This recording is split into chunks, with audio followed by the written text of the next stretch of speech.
नमस्कार मित्रांनो, मी Hemant sir, master mind स्पर्धा परीक्षा क्लासेस ढानकीच्या संचालक. मित्रांनो, आज दुसरा दिवस, आणखी 10 प्रश्न तुमच्यासाठी आणलेला आहे. बघा मित्रांनो, बाप्यासारखं वागा नको.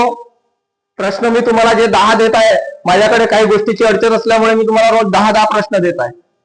पण या 10 प्रश्नात तुम्हाला जवळपास परीक्षेत प्रत्येक टॉपिकवर येतील. म्हणजे रोज प्रत्येक टॉपिक काही होणार नाही इथं, पण प्रत्येक टॉपिकला अधून धरून आपण विषय घेणार आहोत. त्याच्यामुळे व्यवस्थित लक्ष द्या. व्हिडिओ आपला मोठा राहत नाही, जास्तीत जास्त 10 ते 15 मिनिटांचा असते. मित्रांनो, आपण शिकत असताना लहान लहान गोष्टीकडे लक्ष देत आहोत. तुम्हाला सांगितल्याप्रमाणे पहिल्याच दिवशी सांगितलं, अभ्यास करत असाल, ज्या जिल्ह्याचे तुम्ही फॉर्म भरत आहात त्या जिल्ह्याची पूर्ण माहिती घ्या. तिथले पर्यटन स्थळ, तिथले कलेक्टर म्हणजे जिल्हाधिकारी, सगळे म्हणजे तिथले आमदार, खासदार, या सगळ्या गोष्टी तुम्हाला स्वतंत्र अभ्यास करावा लागेल. आणि तुमच्याकडे जास्त वेळ वाचलेली नाहीये. त्याच्यामुळे मित्रांनो, आणि मी तुम्हाला खूप मोठे मोठे काही विषय देणार नाही. तुम्हाला जास्तीत जास्त कसं कव्हर करता येईल आणि कोणत्या गोष्टीकडे तुम्हाला विचारले जाऊ शकते प्रश्न, या गोष्टीकडे मी जास्त कल देत आहे.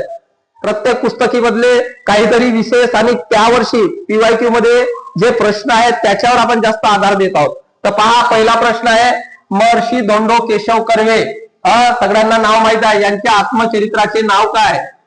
तर यांच्या आत्मचरित्राचे नाव आहे मित्रांनो आत्मवृत्त. काय नाव आहे?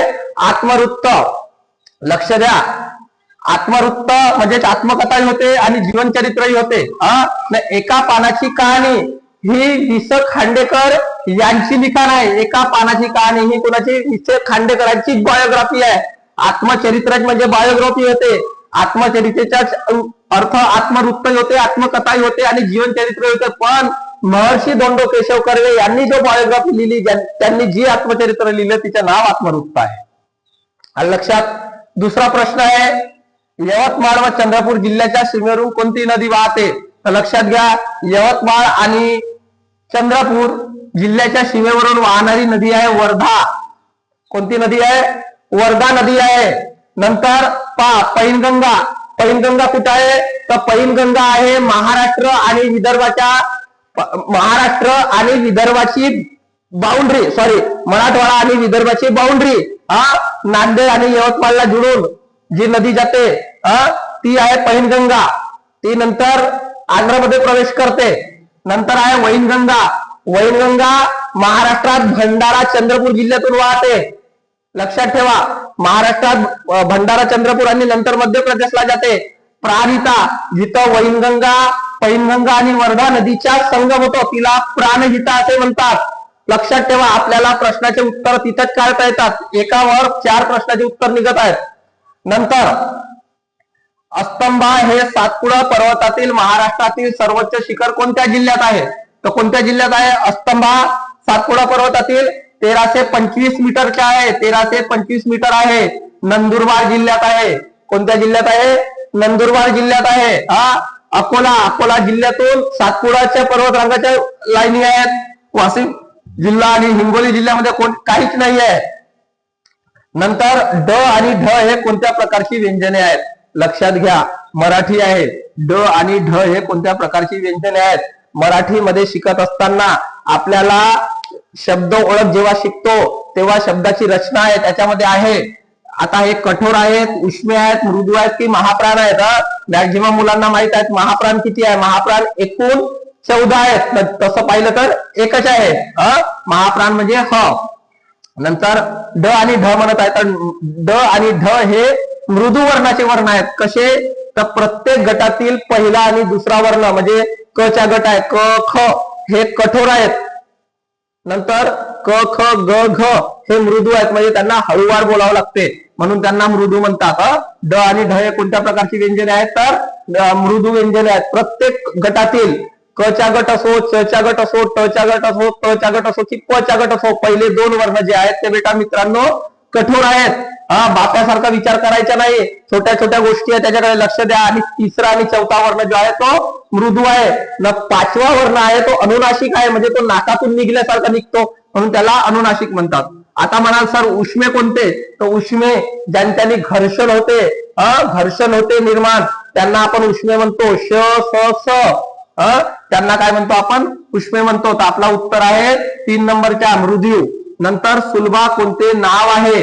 लक्षात घ्या, सुलभा हा एक विशिष्ट व्यक्तीचा नाव आहे. सुलभा काय आहे? विशिष्ट व्यक्तीच्या नाव आहे. व्यक्तीच्या वस्तूच्या कोणत्याही नावाला काय म्हणतो आपण? विशेष नाम म्हणतो. त्याच्या उत्तर काय होईल? विशेष नाम. सामान्य नाम म्हणजे काय? सामान्य नाम म्हणजे एखाद्या गोष्टी करत असताना वापरलेला नाव. सर्वनाम. सर्वनाम म्हणजे काय? नामाबद्दल विशेष माहिती सांगणारा नाव. भाववाचक नाम म्हणजे काय? ज्या नावात गुणधर्म असते त्याला भाववाचक नाम म्हणतो. नंतर आहे गणिताचा प्रश्न. एक फासा 4 वेळेस फेकल्याने प्रत्येक वेळेस अलग अलग संख्या येतात, तर 2च्या विरुद्ध संख्या कोणती? 4 वेळा फासा फेकला, 6 2 4 2 3 4 3 5 4 1 3 2. अशा प्रकारे डायग्राम असते मित्रांनो. हे अशा प्रकारे आपण शॉर्ट मध्ये इथं डायग्राम काढली. लक्षात घ्या, 6 2 4 आपण फेकतो तर आपल्याला 3च बाजू दिसतात. कोणत्याही व्यक्तीला फक्त 3च बाजू दिसतात. तर तो प्रश्न करत आहे आपल्याला 2च्या विरुद्ध कोणती बाजू आहे. तर लक्षात घ्या, मी तुम्हाला आता डाईस शिकवत बसणार नाही. काय करायचे अशा वेळेस? 2 गोष्टी लक्षात ठेवायच्या. कधीही सर्वसाधारण डाईस असेल तर डाईसच्या अपोजिट बाजू म्हणजे इथं जो असेल अंक त्याच्या अपोजिट बाजू 5 असते, इथं 3 असेल, इथे अपोजिट 4 असते, 1 असेल तिची अपोजिट 6 असते. पण तुम्हाला चेकही करायचे आहे तर करू शकता. तर याला सामान्य म्हणजे सर्वसामान्य विशेष म्हणतात. तर असा डाईस आहे हा, असा पासा आहे. दुसरी गोष्ट लक्ष द्या, चेक करायचं आहे तर काय करायचं? 2 आहे, 2च्या अपोजिट जे संख्या आहे त्या संख्या कधीच येणार नाहीत. तर 1 2 2 तर नाहीच, 3 5 4 6. 2च्या अपोजिट संख्या काढायची तर पहा, 2च्या अपोजिट 6 आणि 4 कधीच येणार नाही. 2च्या अपोजिट 3 आणि 4 येणारच नाही. 2 इथं आहेच नाही, विशेष सोडून द्या. 2च्या अपोजिट 3 आणि 1 येणार नाही. म्हणजे कोणती उरली? तर 5 उरली. Option number 3. आलं लक्षात? आता नंतर तुम्हाला प्रश्न आहे, हॉनेस्ट या शब्दात अशा किती जोड्या आहेत की त्या इंग्रजी वर्णमालेत त्याच क्रमात असतात? हॉनेस्ट या शब्दात लक्षात घ्या. तर याला काय करायचं? सगळ्यात पहिले तुम्हाला अल्फाबेट आलं पाहिजे. H 8 नंबरला आहे, O 15 नंबरला आहे, N 14 नंबरला आहे, E 5 नंबरला आहे, S 19 नंबरला, T 20 नंबरला. इथं चेक करायचं. याला 8 9 10 11 12 13 नाही, 15 16 17 18 19 नाही, 14 15 16 17 नाही, 5 6 7 नाही, 17 18 19 20 आहे. 1 झाली. नंतर पुढून मागे यायचं. 20 21 22 23 24 25 नाही, 19 20 21 22 23 नाही, 5 6 7 8 आहे. रेग्युलर 14 15 आहे. ठीक आहे, म्हणजे किती जोड्या येतात? 3 जोड्या येतात. Option number 4. मित्रांनो लक्षात ठेवायचं आहे तुम्हाला, अशा प्रकारचे छोटे छोटे प्रश्न असतात. म्हणजे त्यावर्षी हा प्रश्न आलेला आहे. आतापर्यंत आपल्याला अंकाच्या विचारत होता, अशा प्रकारे अंक द्यायचा, कोणते अंक द्यायचा, आणि यांना रेग्युलर अंकामध्ये वापरलं तर कोणते अंक सारख्या प्रमाणात आहेत असे विचारत होते. आता त्यावर्षी थोडीशी स्टेप बदलवली त्यांनी. आता पहा काय म्हणते, रहीमकडे काही कोंबड्या व काही गायी आहेत. साधा सिंपल प्रश्न आहे. त्यांच्या डोक्याची संख्या 48 आहे. डोक्यांची संख्या किती आहे मित्रांनो? 48 आहे. आणि त्यांच्या पायांची एकूण संख्या आहे 140. लक्षात घ्या, 140 आहे. गाईला 4 पाय असतात. गाईला किती पाय असतात? 4 ना. कोंबड्याला 2 असतात. आपण गाईचे 2 कॅन्सल करू, सगळ्यांना 2च असतात असं पकडू. तर 48 दुने किती होतील? 48 दुने 96 होतील. 140 मधून 96 मायनस करा. 10 तून 6 गेले 4, हातच्या 1. 14 तून 10 गेले 4. किती वाचले? 44. आता कोणाचे पाय बॅलन्स राहिले? गाईचे राहिले आपले. तर ह्या 44 ला 2 ने भागा. किती उरले? 22 उरले. 22. तर काय म्हणते, कोंबड्यांची संख्या किती म्हणते? एकूण किती होते? 48. गाई 22 आल्या. 48 मधून 22 जर गेले तर किती राहिले आपले? 8 2 गेले 6, 4 2 गेले 2. 26 गाई, 26 कोंबड्या ह्या असतील. तिथं किती कोंबड्या असतील? 26 कोंबड्या असतील. ठीक आहे, व्यवस्थित बघून घ्या. काय केलं आहे? 2 गाईचे 2 कोंबड्याचे 2 पकडलो आपण आणि गाईचे 2 पकडलो. प्रत्येक वेळेस बाप्यासारखा विचार करायचा नाही ना, बाबू बनायचे नाही. सोन्या बापूची वेळ गेली, तुम्ही सोन्या बापूच करत राहाल मित्रांनो, टाका होणार नाही, काहीच होणार नाहीये. लक्ष द्या. प्रत्येक प्रश्नाला काय करत आहे? कोंबडीला गायला काय केलं? सारख्याच प्रमाणात आणलं. दोघांचेही सारख्याच प्रमाणात 2 पाय घेतले. 2 पाय का घेतले? कारण आपल्याला सारखा प्रमाण काढायचे. 48 दुने 96 झाले. 140 मधून 96 गेले तर 44 वाचले. म्हणजे 44 पाय कोणाचे वाचले होते? गाईचे वाचले होते. तर 2 भागलो तर किती आले? गाई आल्या 22. 22 गायी आल्या, 22 गायी आपण संपूर्ण कोंबड्या याच्यामधून प्राण्यांमधून मायनस केले तर कोंबड्या किती उरल्या आपल्याकडे? 26 कोंबड्या उरल्या. ठीक आहे. आता नेक्स्ट क्वेश्चन पहा काय म्हणते. एबीसी चे वर्तमान वयाचे प्रमाण 1 ला 2 ला 3 आहे. 5 वर्षांनी त्यांच्या वयाचे प्रमाण 2 ला 3 ला 4 होईल तर त्यांचे आजचे वय किती? पहा मित्र, हा एकदम सिंपल.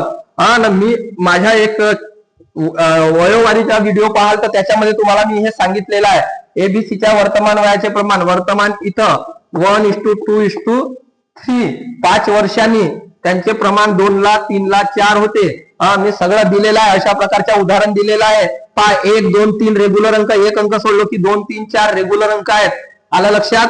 मग काय करायचं ते ह्या 5 नीच मल्टिप्लाय करायचं. 5 1 5, 5 2 10, 5 3 15, 5 2 10, 5 3 15, 5 4 20 होते का? तर पहा बरोबर. तर मग काय म्हणते त्यांचे आजचे वय किती? तर 5 10 15. ऑप्शन नंबर किती आहे? 5 10 15 पहिलाच ऑप्शन नंबर आहे. ठीक आहे. नंतर शेवटचा प्रश्न आहे. 18% चे 450 मायनस 75% चे 96.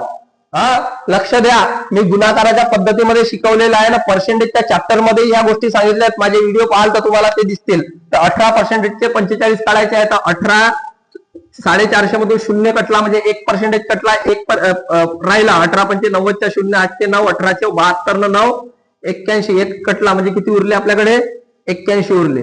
नंतर काय म्हणते 75 चे 96% म्हणजे 96 चे 75%. इथं 2 शून्य बॅलन्स राहिले. 6 पंचे 30 च्या 0, 8 चे 3, 9 5 45 3, 48 48 7 42 48 न 42, 90 च्या 0, 8 चे 9, 9 7 63, 63 न 9, 63 न 9 72. 2 शून्य कटले तर 81 मधून 72 गेले. किती उरले आपल्याकडे? 9. तर ऑप्शन नंबर 2. मित्रांनो पहा, 10 प्रश्न मी जास्तीत जास्त 10 ते 15 मिनिटात सॉल्व्ह करत आहे. तुम्हाला समजून सांगत आहे. ह्या बारीक बारीक गोष्टी असल्या तरी तुम्हाला काही अडचणी वाटत असतील तर कॉमेंट्स करा, व्हिडिओ पहा, आवडीने पहा. त्याच्यानंतर तुम्हाला वाटते की ह्या टॉपिकवर व्हिडिओ बनवलेले आहेत का? तर नक्कीच आपले व्हिडिओ यापूर्वी गेलेले आहेत. पण आता वेळ राहिलेली नाही की तुम्हाला एकेका व्हिडिओला एकेका विषयावर एक व्हिडिओ बनवावा. पण काही मुलांची जर जबरदस्ती सारखं कोणाची विनंती असेल तर आपण नक्कीच तुमच्या विनंतीला मान देऊन अशा प्रकारचे व्हिडिओ बनवणार आहोत. पण आता वेळ गेलेली आहे, काही कारणास्तव माझी मधात प्रकृती बिघडल्यामुळे मी व्हिडिओ टाकू शकलो नाही. तर मी तुमच्या आभारच मानतो की तुम्ही मला हँडल करता प्रत्येक वेळेस. मित्रांनो एवढंच सांगेन, परीक्षा ही न सांगता लक्षात ठेवा, जीवनात संघर्ष असावा, संघर्षमय जीवन नसावा. पूर्ण जीवनच जर संघर्षमय असेल मित्रांनो तर आपण जगू काय? जीवनात संघर्ष पाहिजे. जीवनात संघर्ष असेल तर तुम्हाला यश भेटेल. पण पूर्ण जीवनच संघर्षमय होत असेल तर त्याला अर्थ उरणार नाही. म्हणजे आपण संघर्षमय जीवन जगलो तर त्याला काय अर्थ उरेल? हा लक्षात ठेवा.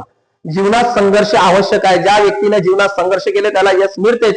पण ज्या व्यक्तीने म्हटलं माझ्या जीवनात संघर्षमय आहे त्याला अर्थ उरत नाही. म्हणून तुम्ही काळजीपूर्वक अभ्यास करा.